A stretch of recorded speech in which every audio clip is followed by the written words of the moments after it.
അസ്സലാമു അലൈക്കും വറഹ്മത്തുള്ളാഹി വബറകാതുഹു. ഇന്ന് നമ്മൾ പഠിക്കുന്ന സൂറ അത്തക്കാസുർ. ഖുർആനിലെ 102 ആയത്തിൻ്റെ പദ അർത്ഥ വിശകലനം.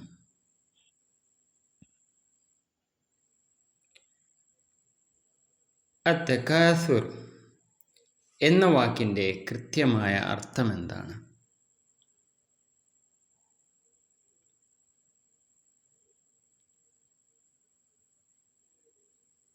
ഉത്തരം: പെരുമ കാണിക്കൽ, പരസ്പരം മത്സരിച്ച് വർദ്ധിപ്പിക്കൽ, സമ്പത്ത്, മക്കൾ, സ്ഥാനമാനങ്ങൾ ഇതെല്ലാം വർദ്ധിപ്പിച്ച് പെരുമ കാണിക്കുക. അതാണ് അത്തക്കാസുർ എന്ന വാക്കിൻ്റെ അർത്ഥം.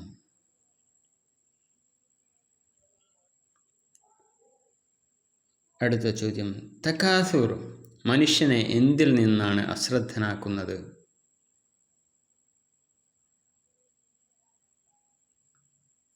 ഉത്തരം: 1.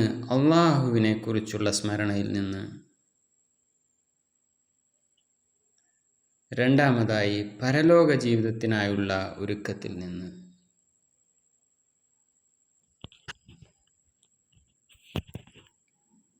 അടുത്ത ചോദ്യം: കല്ല സൗഫ തഅലമൂൻ എന്നതിൽ കല്ല എന്ന് പ്രയോഗിക്കാൻ കാരണമെന്ത്?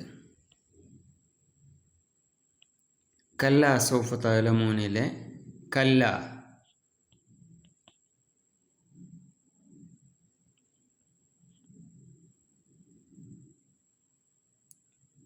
ഉത്തരം: മനുഷ്യൻ്റെ തെറ്റായ വിചാരങ്ങളെ തിരുത്താനും താക്കീത് നൽകാനും കല്ല ഉപയോഗിക്കുന്നു.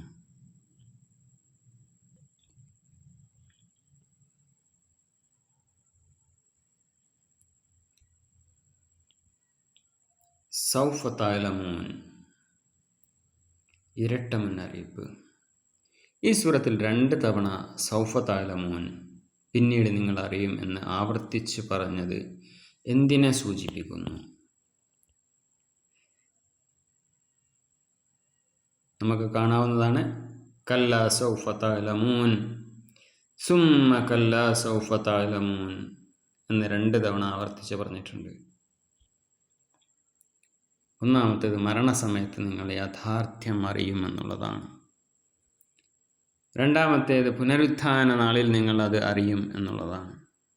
അതാണ് കല്ല സൗഫ തഅലമൂൻ, സുമ്മ കല്ല സൗഫ തഅലമൂൻ. യഖീനിൻ്റെ തലങ്ങൾ ഇൽമ്, ഐൻ.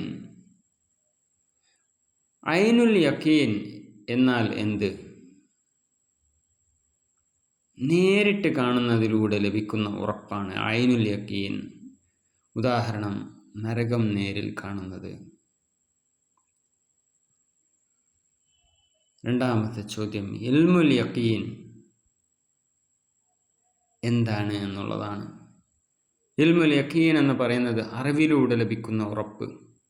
ഉദാഹരണം: ഖുർആൻ പറഞ്ഞത് സത്യമാണെന്ന് ബോധ്യപ്പെടുന്നത്. അത് ഇൽമുൽ യഖീനാണ്, നമുക്ക് കിട്ടിയ അറിവാണത്. ഐനുൽ യഖീൻ നമ്മുടെ കണ്ണുകണ്ട് നമ്മളെ യഥാർത്ഥത്തിൽ നമ്മൾ കാണുകയാണ്, നമ്മൾ നരകം മുന്നിൽ കാണുകയാണ്. അതാണ് ഐനുൽ യഖീൻ എന്ന് പറയുന്നത്.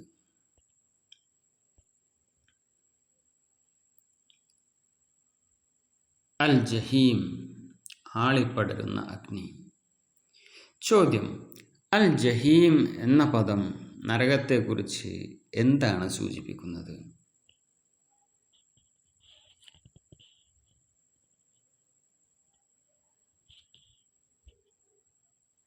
ഉത്തരം: ആളിപ്പടരുന്ന അഗ്നി. അതാണ് ജഹീമിൻ്റെ അർത്ഥം. ഭയാനകതയും തീവ്രതയുമുള്ള നരകത്തിൻ്റെ ഒരു പ്രത്യേക നാമമാണ് അൽ ജഹീം എന്നുള്ളത്.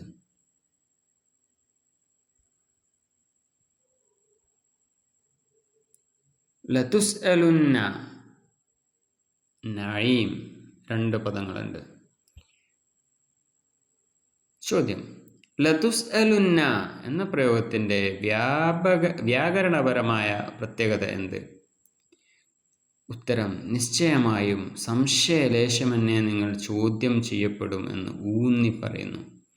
ലതുസ്അലുന്ന. എന്ന പ്രയോഗത്തിൻ്റെ വ്യാകരണപരമായ പ്രത്യേകത, അത് നിശ്ചയമായും സംശയലേശമെന്നെ നിങ്ങൾ ചോദ്യപ്പെടും എന്ന് ഊന്നി പറയുന്നു. രണ്ടാമത്തേത് നഈം. നഈം എന്ന വാക്കിൻ്റെ വിശാലമായ അർത്ഥം എന്ത്? അള്ളാഹു നൽകിയ എല്ലാ അനുഗ്രഹങ്ങളും, ആരോഗ്യം, സമയം, ഭക്ഷണം, കാഴ്ച, കേൾവി, ബുദ്ധി, ഇവയൊക്കെ നഈമാണ്, അള്ളാഹുവിൻ്റെ അനുഗ്രഹങ്ങളാണ്.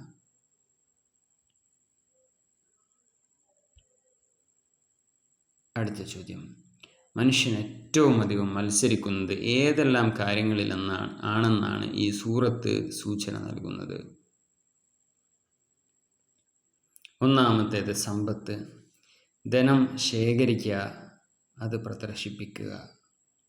വലിയ വലിയ മാളികകൾ, മന്ദിരങ്ങളൊക്കെ ഉണ്ടാക്കി അതിൻ്റെ പെരുമ പറഞ്ഞ് അത് പ്രദർശിപ്പിക്കുക. അതേപോലെ മക്കളുടെ സന്തതി പ്രൗഢി, കുടുംബമഹിമ, അതൊക്കെ ഇങ്ങനെ പെരുമയായി കാണിക്കുക.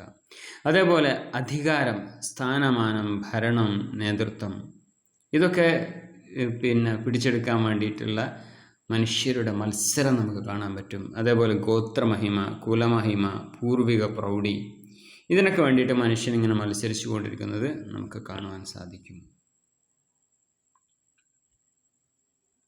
അടുത്ത ചോദ്യം, സഹാബികളുടെ ആശങ്ക. ചോദ്യം, നഈം, ഈ അനുഗ്രഹങ്ങൾ ചോദ്യം ചെയ്യപ്പെടുമെന്ന് കേട്ടപ്പോൾ സഹാബികൾ ഭയന്നത് എന്തിനാലാണ്?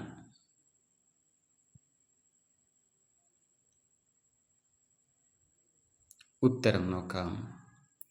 തങ്ങൾ കഴിക്കുന്ന ഉണങ്ങിയ ഈത്തപ്പഴവും വെള്ളവും പോലും ചോദ്യം ചെയ്യപ്പെടുമോ എന്ന ആശങ്കയാൽ.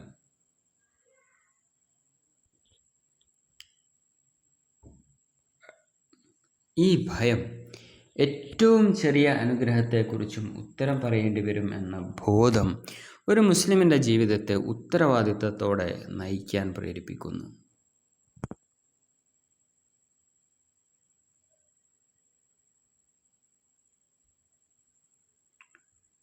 ഐനുൽ യഖീൻ എപ്പോൾ? ചോദ്യം, നരകത്തെ ഐനുൽ യഖീനായി കാണുന്നത് എപ്പോഴായിരിക്കും? പരലോകത്ത് വിചാരണാവേളയിൽ നരകം പ്രദർശിപ്പിക്കപ്പെടുമ്പോൾ.